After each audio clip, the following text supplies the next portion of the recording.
उबरवाल्यांनी मागच्या आठवड्याचा रिपोर्ट काढलाय, त्यामध्ये कोण टॉप ड्रायव्हर होते त्यांचा हिशोब काढलाय आणि माझं नाव 4थ्या नंबरला आलंय.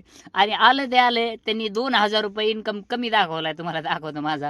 आता हे बघा, 13 तारखेपासून 19 तारखेपर्यंतचा हा रिपोर्ट आणि माझं तुम्हाला अर्निंग दाखवतो.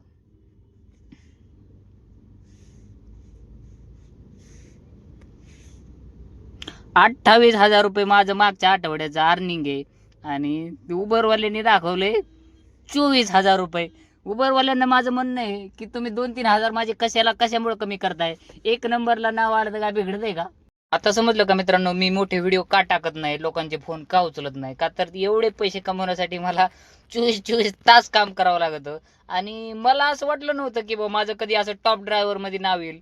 पण त्या टॉप ड्रायव्हर मध्ये नाव येतं याचा अर्थ असा होतो की माझ्यापेक्षा जास्त कमाई करणारे फार कमी ड्रायव्हर आहेत, कमी कमाई करणारे भरपूर आहेत, असंच त्याचा अर्थ होतो. का तर हे टॉप 5 ड्रायव्हरांची त्यांनी नाव काढलेत आणि त्यात माझं नाव जरी येत असेल तर ही माझ्यासाठी फार मोठी गोष्ट आहे. का तर जाऊ द्या आता. आणि हे लोकल मारून मी पैसे कमवलेत बरं का. तुमचा गैरसमज आहे की मी उबरच्या सेटअपला गाडी लावली.